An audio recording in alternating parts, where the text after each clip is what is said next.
Hi, my name is Jenny. And my name's Eury. It's 2022. We are near the end of season 3, 2 episodes to go. Wow. But it is still the year of being at home, feeling at home, and it's still the year of the bunny rabbit, according to us here on the Conscious Cuppa podcast. Hello, Brew Crew. Welcome back. It's season 3, episode 12. And we've got a question for you.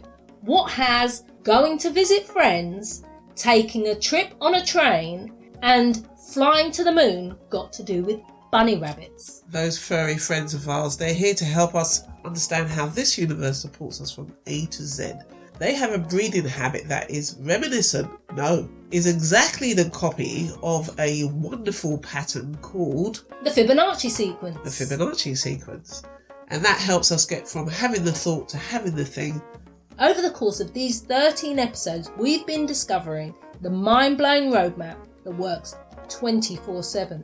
So whether you need a new best friend, you need to go on some new travels, or you need a new intimate relationship and a brand new home. Whether you need to buy a new car, whether you need to fix your old car, whether you need some friends to look after your old car, the Bunny Rabbit Solution has a tip for you.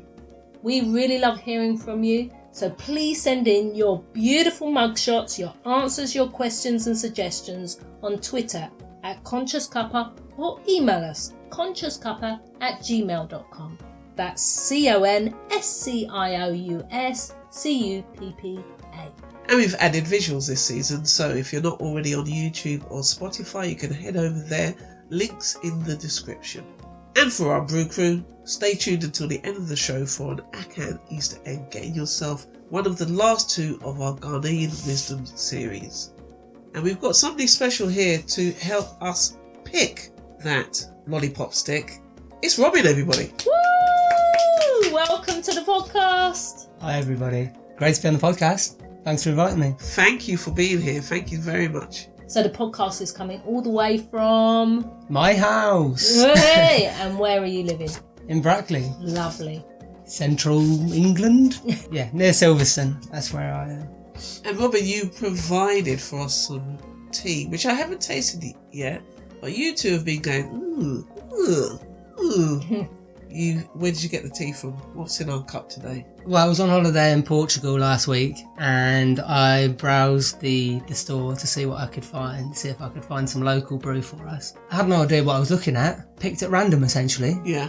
We've got some cinnamon tea, which I could tell from the picture to be fair, so not entirely random, but it's cinnamon infused black tea and it's not bad. I haven't tasted it yet, I'm going to give it a slurp. That is pretty good. So This is like a remix of the Conscious Cuppa tea that we love, which is cinnamon, chili flakes and maple syrup. Because as you might see in the picture, it's hot honey. Tell us about the hot honey. Yeah, well, my father-in-law bought that honey thinking it had no kick to it at all, put it all over his toast and was unpleasantly surprised by it because it's got some kick to it. It's like, yeah, it's more spice than it is honey, but mostly honey. Hot honey. I love it. It's really good with the cinnamon tea. It's absolutely delicious. So I tried it without the hot honey and it was quite mild. Really nice, but somehow the hot honey does bring it to life, I feel. So gives it a kick. That's what you like, isn't it? It's a good kick. You were recommending something else though, weren't you? That we could probably try. We got something tried and tested later coming. Okay. Once again, that sounds so dodgy. It sounds dodgy, but it's good. It will speak for itself. It's good tea. I've got a few. We hope you've got something wonderful brewed in your cup, in your glass, in your flask. Cheers. Cheers. So here's what we do. If you haven't already listened to the overview in episode 1, all the way back in episode 1, we recommend that you do that. We're sharing the roadmap of life, the one that works 24 hours a day, 7 days a week, whether you're rich or poor or good or bad, happy or sad, got a new car or not, it's working for you. This is a pattern resembling an unfolding path that tells part of a story with every step that we call the Fibonacci sequence. The story begins whenever an idea comes to you. Ideas are gifts, which here on the podcast we're discovering how to accomplish. Before we continue, we invite you to take a look around you. Take a good look. Can you see any object that a person made that wasn't once imagined? Big, small, short, tall, all ideas follow the same path of growth from thought to thing in your very own human imagination. Your ideas are no exception. So pick one and let's get in the lift of life. It's time for Magic Minute. That's the time it takes to go up 13 floors with this week's theme, which is the numbers from 9 to 12, the last of the hidden numbers. And the theme is Transformation. like the caterpillar transforms into the butterfly. We've got a minute on the clock and the lift doors are closing now.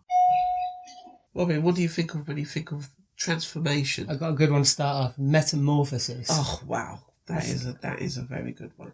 It's because I said butterfly. Yeah. So, change. I think of like a channel, like going from one place to another. Yeah. Channeling your energy. Yeah, like movement. Yeah, movement. What about adapt? Oh, that's good. I think evolution is one. Oh, Nice. Yeah, that's a good one. I think of it like a new start. Rebirth. Rebirth. Yeah. One more? Exchange. Exchange. I like that. Looks like we've filled out about half of the spikes on the mind map. And then we're going to turn to Rogette's. How do you think that is pronounced, Robin? Well, it's Roget, isn't it? Roget. Roget, but then is he definitely French? I don't know. Oh, yeah. It just Roget just sounds a bit too... I like it. Does sound hard. harsh. It sounds harsh, but that's why I like it. Robin. Too soft. It's too soft, yeah, okay. It's got to go with a bin. Robin, Roget. Roget, okay. Yeah. So you've got in your hand what we've come up with from his thesaurus for transform and faith. I've also got to produce something. We're going to go back down in the lift and the lift doors are closing now. So Roget says change, brackets equals time. So changing over time. Change of time, yeah. He's also got metamorphosis. Okay. That's where I got it from. Oh, he's got all of mine. Transmutation. Transmutation. So mutate, I would have got. I wouldn't have thought that transmutation would be a word of the 1850s, but there you go. What else have we got? Lifelike. Oh. Is that like the universe's change? I think that's to do with faith for some reason. But 19th century, there you go. What else have we got? Assurance. Lovely. That's in faith, isn't it? Obviously. Yeah, definitely. Yeah. Presumption. We've got time for a couple of more. Yeah. Depend, rely on. And one more. I have one from produce. Produce, yeah. We've got two more. Two more spikes, okay. Okay. Weave. Mm. And accomplish or achieve. Slash achieve. Yeah. Okay, anything surprising on that list? What do you reckon? What stands out for you or surprises you? I think for me, lifelike. Yeah. I just love the word transmutation. So It's good, isn't it? It makes me think of The Fly, that film with, what's his name? Jeff Goldblum. that's it. When he becomes a fly. It's from the 80s. Have you seen it? I've heard of the film. Yeah, I've never seen it. The special effects are terrible. Yeah. But yeah. it's all about him slowly changing from this man who has a little bit of fly DNA into a fly. Yeah. Has a little bit of man DNA. Is this because he tries to transport? Right? He tries to do teleportation, Yeah. and then a fly gets in his pod. That's a rough ride, isn't it? What's the worst animal it could have been?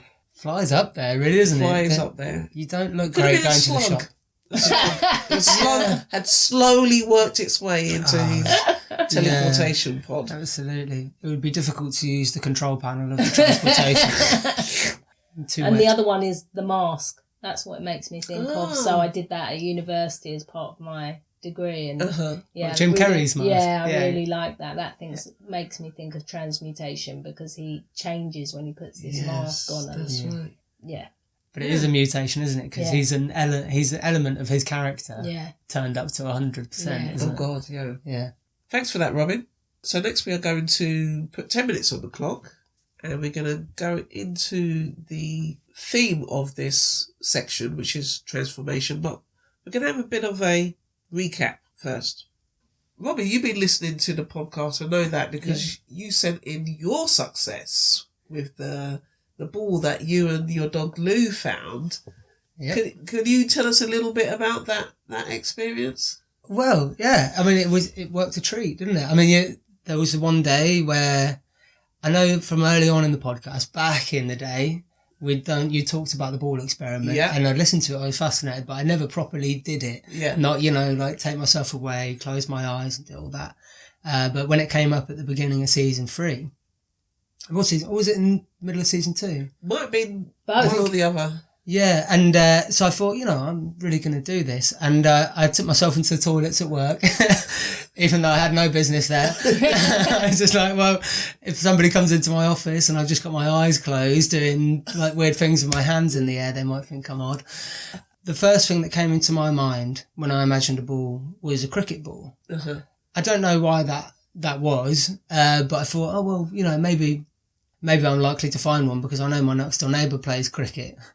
And I imagined like feeling it in the size and the shape and the colours. Yeah. And I imagined the yellow stitching of the red. It's very specific, against isn't it? the red. Yeah. Like and it was like a leather clad like yellow stitches around the red ball. But mostly the thing that I remember feeling was the weight of the ball, because that's the difference for cricket balls compared to tennis balls. Yes. Most of the balls my dogs normally find, they're like sort of bouncy or squishy or squeaky or whatever. But cricket balls are hard. Yes. Yeah. And that's what I felt. I remember chucking it up, and when I caught it in my imagination, it dropped my wrist. Like that, you can feel the weight of the ball. Yeah, so that was on the Monday, and on Wednesday morning's walk, we found it, which was just so weird. I mean, we found lots of things at the lake. Yeah. I mean, to be fair, it wasn't exactly how I'd imagined it. It seems some shit. Imagine a ball that you'd use to play cricket, but not officially, like a budget cricket ball. It had exactly the same like density and the weight and the feel and the size, but it was probably like a cheap one from Argos or something for people that wouldn't buy like a proper leather clad with stitches and stuff. And it had been chewed to death by several dogs, or at least one dog with some serious teeth. It was red, but also with yellow streaks running through it. Yeah. Which, considering it was one object rather than like two objects stitched together to make one ball, I thought that was quite interesting. Yeah. You don't normally see balls that are two colours in one hard material. So I thought that was that was pretty good. Well 2 days. That was so impressive when you emailed us in. I just thought, well done for you for trying it and getting it so quickly. Yeah, and taking yourself away from work because it is that quiet space. That's what I find. That's where I can focus. When it's quiet, it's still, there's no disturbance. Yeah. And then I can just really fully give myself over to that. So yeah, well done you. Yeah, I wanted to do it properly. Yeah. And you it succeeded. It really worked. Onwards and upwards now. Work better. Watch out is what I'm trying to say. Yes. No, you know how to. When we were on the way here, you said, "There's my factory." Yeah. It's like, and you could try to correct yourself, like maybe deep down it's going to be your factory one day. I don't know if I want that. Okay, fair enough. You can always abort it, can't you? No, that's not a great idea. Actually, using the executive toilets. Yeah. To imagine a way out, probably. Yeah, maybe there's that. So that serves wonderfully as a recap, having an idea and interacting with it, which is what you do at number 5, is when you use a sense of touch to really narrow down what it is you're going to be in contact with. That certainty, that confidence with how it feels, the shape of it, the colour of it, and the feeling that you get in yourself that this is it. Yeah. and then you kind of let go of it. You just get on with your day.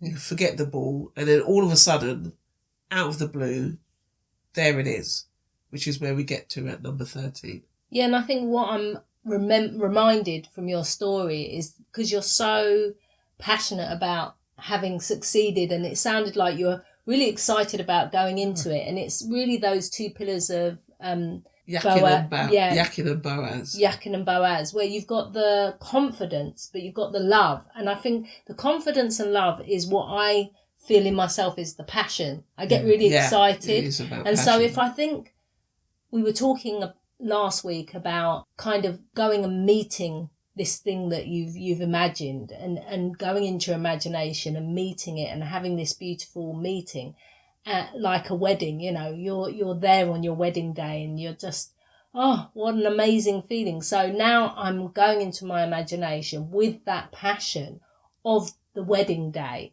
The same passion, you mean? Yeah. So let's kick off these 10 minutes, Right. Eury, and then we can start talking about this 9 to 12, this bit in between. So yeah, last week we were talking about pregnancy, Yes. the Sabbath. So in other words, it's the bit like after you've come out of the toilets, you let it go. But what's happening is you're now pregnant with the idea. Mm-hmm. So the idea is going to start putting itself together. Now it's starting to manifest it, but it's actually, what's happening is it's gathering material from this place and that place and this place and that place and getting all the players in the right place for you to have your moment. Alignment, right? This alignment, absolutely. It's all like the pieces. All the pieces are coming together. Yeah. So you've got to take it back all the way back to the person who thought of that ball and decided to make it in a factory or in their backyard or wherever they made that as the Argos type of cricket ball. Yeah. And then it has to be transported to wherever the person who bought that ball, and it has to come to the park where you are. You have to decide to go to that park at that time, at that moment, to be there to get it and say, that's my ball. Now that's a lot of strings being brought together, and how that all happens, this is the essence of 9 to 12. It's like pregnancy. You don't really know what's going on inside that womb, how the baby is being made out of a sperm and an egg. Yeah. Because that doesn't look anything like a human being. It's just like when the caterpillar, which is really just a big bowel, goes into its cocoon and comes out as something completely different. How all of that is happening, why all of that is happening in that particular way, that's what 9 to 12 is. You're not supposed to try and work out how am I going to get the ball. It's a natural process. You're just going to leave the universe to arrange things in order for you to have it in your hand.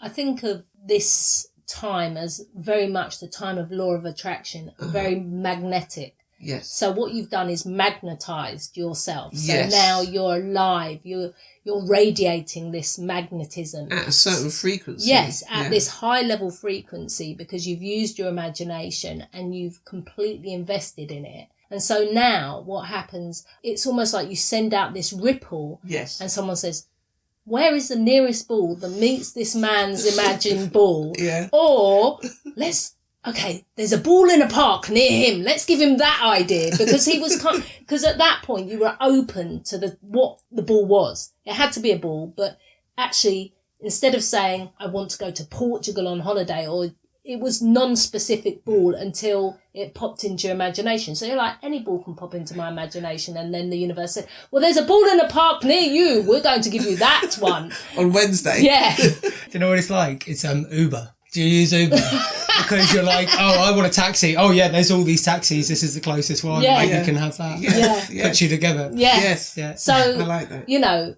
like you're saying, Jenny, somebody was compelled to take this ball out, throw it to their dog maybe, and it get lost, or play cricket and it get lost. So it's there for you to find, you know. And you'd never know how this is all working out. This is all completely random for you, but there's somebody saying, oh, I wonder why we couldn't find that ball. you know, I love the stories associated You think with you this. might have nicked somebody's ball? No, I think... Did you bring it home or did you put it back? Busted, mate. took it from a kid's bare hand as it cried. I imagined it. It's mine. Yeah. Listen, kid, hand it over. Yeah. The first time I tried the ball experiment, I was in South Africa at the time. And I imagine one of those tennis balls that has the double colours. But it's the thing is, it just popped into my head. I didn't try to think, okay, which kind of ball would I like? It just comes to you.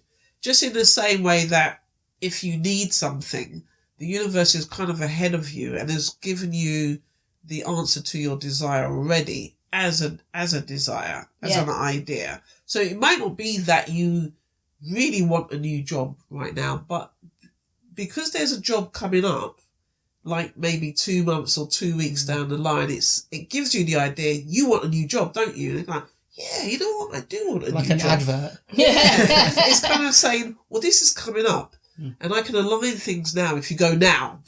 Yeah. Rather than, you know, it's kind of wait for you to become unemployed and then desperate and all of that. You don't want to suffer. Says, It doesn't want you to suffer. It's just saying, you can have something better now if you'd like. So it's giving you the idea ahead of the job. And what we've said before is it's not going to just give you the idea that you want a new job unless there's a new job that's perfect for you along your timeline. Stop the podcast. It's time for a Neville Nugget. Robin's going to be reading one of Neville Goddard's quotes. What numbers have we got? We have 4, 7 or 9. I'm definitely going to go for 7. 7. Number 7 is, life makes no mistakes. It gives me what I first give myself. Oh. That's simple. Yeah? That's simple. Could you read it again? Life makes no mistakes. It gives me what I first give myself. Lovely. Yeah. Gifts. It's a gift. Giving is a gift. Thank you so much. Thank you. On with the podcast. Brilliant. I've got a little story that I want to add to this, how things just happen. Yeah. In unusual ways. So I'm part Native American Indian and I really believe in animal totems. But someone was talking to me recently and said, yeah, but you're kind of limited in the UK, right? So I thought, you know, yes, I see foxes on a regular basis, various birds, duck, dogs, cats, yeah. And I was like, okay, well, I'm going to imagine seeing a turtle then. That's not English. That's not something you see every day. And then I walked along the road last week and found a foam sticker of a turtle. And I was like, well, there you go. You can find turtles in England. So if you imagine it, anything's possible. It doesn't necessarily have to be a live walking turtle. Yeah. But we walked along the river once and you did find a turtle there. Do you remember? I remember you saying at the time, I imagined seeing a turtle. Oh, and then it was on a piece of wood. Yeah, and so we'd just gone off the path where we wouldn't usually be, but compelled to move off the path. Yeah, and I glanced over, and then this turtle just chilling. I'm like, oh my goodness. I have another story. I don't know if Go ahead. Yeah. So, you know that idea that the desire doesn't necessarily come until there's a vacancy for it. Yeah. So that happened with this house. So my old house was the other side of the lake. And so I had to walk past the front of this street to go to work. And I did that for 7 years. And I never came down this road. There's no reason to come down this road unless you live here or you know. It's a cul-de-sac, right? It's a cul-de-sac with no exit. And so I never come down it, never really paid attention, just walked past it. And then one week, about 6.5, 7 years in, I felt a real compulsion to come down here. Yeah. But what is down there? I've never been down there. That's really weird. And I felt really strong urge to go out, just poke my head around and just look, saw it was a dead end and came back out. The weekend after that, this house came for sale. Wow. And I didn't even, I know Ruth said she was interested in moving, but I wasn't even thinking about moving at that point. When this house came for sale, I thought, I was interested in that street. I'm going to do it. And it was one of the best decisions that ever happened. Ah, I like this idea that you're compelled. Like once you've got the idea and you've married that idea and you've just like, you're totally confident it's going to come to fruition, then your actions out in the physical world are going to start to move you to go left, go right, and you're thinking, why am I going left and right? But you're going left and right because now your body is having to obey. Yeah. You know, it's a bit like if you want to pick up a cup, your body just has to do it, because if your body could say, no, I'm not picking up the cup, you'd be like, hold on, who's in charge here? You know, if you've got this idea and it's got to come to fruition, I want a drink, I want a car, I want a house, your body and the physical world around you is going to move you towards the thing that matches that frequency, that magnetic frequency you were talking about.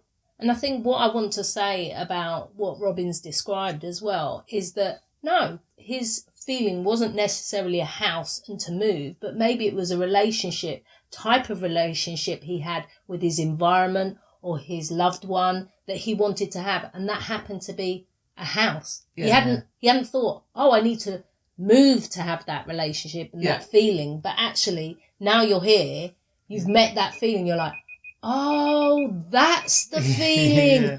Oh, I didn't think it was a house. And it doesn't necessarily have to be you who want the house. So if Ruth wants the house, if I want a house, somebody else might be compelled to look and see the house and then tell me about it. You're one of the puppets. But you know, the also, puppet master's like using you to satisfy to somebody else's desire. Just in the same way that the ball was dropped by somebody else in order for you I to got the have house those. for Ruth. Yeah. But the great thing is that don't freak out about that puppet part, because if it's not in line with something that you agree with, then it won't happen. Yeah. So if that person that was, you know, their favourite ball and they were never, you know, that was their granddad's iconic ball, you know, they wouldn't have lost it. They wouldn't have let it go, because that's not part of their self-concept.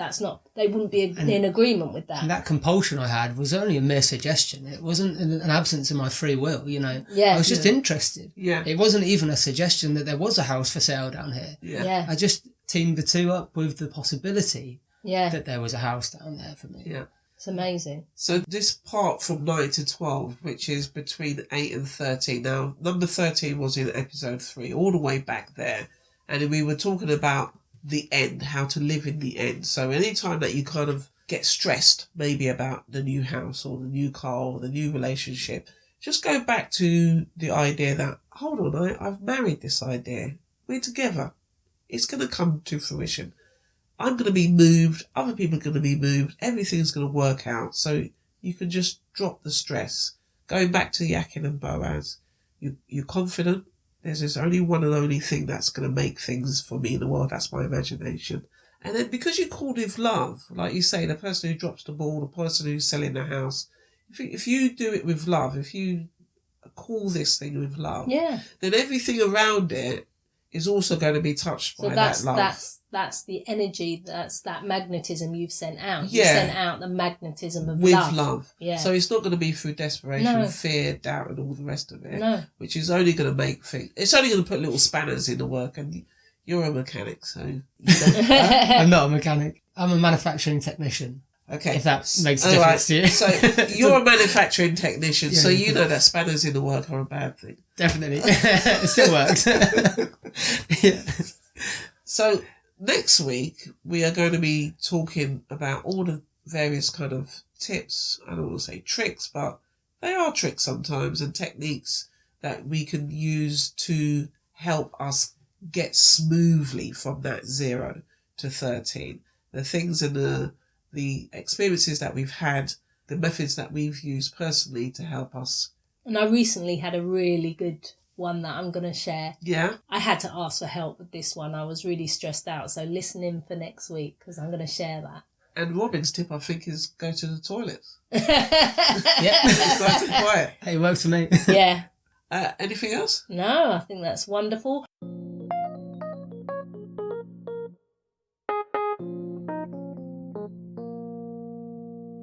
And thanks to Lou, your dog, for being part of this. Well, she found the ball. Yeah. She was compelled too. Yeah. They're having to go this way. Yeah. Yeah, she was compelled by pretty much any ball-shaped object. So. But fair play to her. She's willing, you see? It takes willing. I love balls. I'm happy to be the person that brings this ball to you. Balls and me are friends. Yeah. Lovely. Brilliant. Well, Robin, thank you so much for being part of this, thank you. this experience, this episode. Thank you. And Thanks keep so practicing along with us. Will do. Yes, that ball could have been £1 million. Yeah, whatever it is you want, the same principle applies. Bye. Bye. Bye.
Thanks, Brew Crew, for waiting right till the end of our podcast. We have an Akan Easter egg for you, and it's going to be read by Robin. Pick a random. Okay. No condition is permanent. I like that. Yeah. Yeah. That's a Buddhist thing, isn't it? Impermanence. Impermanence, yeah. But this is Ghanaian. It's global. It's all connected. Don't let things that seem to be stopping you now, don't think that they're going to always stop you. Just obstacles in your way. You can change your mind. You can change your circumstances using your imagination at any point. Yes. So just because you're unemployed doesn't mean you're always going to be unemployed. Yes. Just because you live in a house you don't like doesn't mean you're always going to live in a house. And even if the market says, guess what? There's no houses on the market 100 miles radius. All of a sudden someone's going to be compelled to sell their house and you're going to move in. So that's a really important point. When you go into imagination, there are no conditions. No. It doesn't say you have to have this first because you've already got it in your hand. You're already here, and that implies that any conditions that might have prevented you must have disappeared. Yeah, it's a gift. Brilliant. Nice. See you next time. See you next time. Bye.